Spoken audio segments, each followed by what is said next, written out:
your ability to bring whimsy and just a sense of humor. Where is all that coming from in your practice?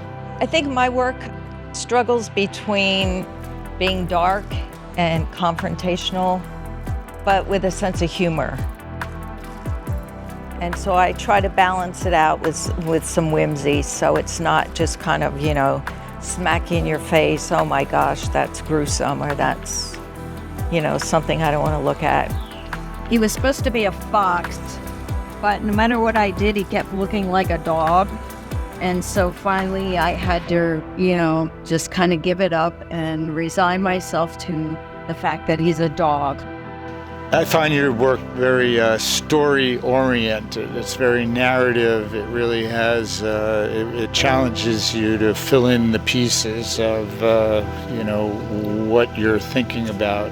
Can you just talk a little bit about bringing that narrative element to your work?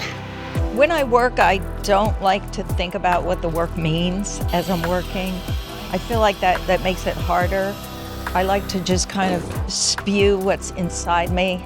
In my head, it's kind of like a landscape with these ideas, and sometimes I can see them visually very clear.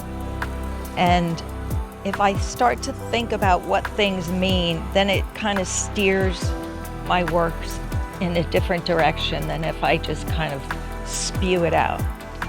They're a piece I've been working on for a long time, and they're very serious. They're based off paper dolls. They're incest figures, and their poses are what makes them incest figures. I tend to be one of those kind of artists who just want to hole up and make art and not show anyone and not, put it anywhere, just keep making it. And, but as I kind of expand and get to know people, and I really feel like it would be important for me to collaborate more and get more involved with people than to just, hide in my studio and spew. Do you want to see something funny or interesting? I actually found this piece, someone's art, in the river. A woman's figure and a cat there at the bottom. And I thought it was a piece of wood because it was kind of half buried in the mud. And I thought, oh my gosh, that wood looks just like a figure. And then I dug it out of the mud, and this is what it was. It's beautiful, and I don't know how it got in the river. That's my best river find. I found a lot of things in the river, but I think that's the best one. Do you see this area, which has a rich tradition of collaboration, artistic achievement, historically, was that one of the reasons why you were drawn to this area? What is that a conscious element to doing your practice?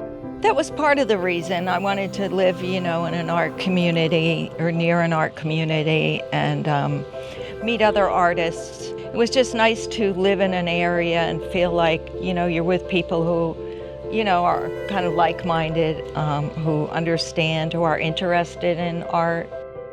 I met a lot of nice people, a lot of artists at Maker's Alley, and it's nice to see so many people doing such different work, all getting exposure. The shows, there's painting, sculpture, woodwork, all sorts of art, and all sorts of levels of talent, which is nice.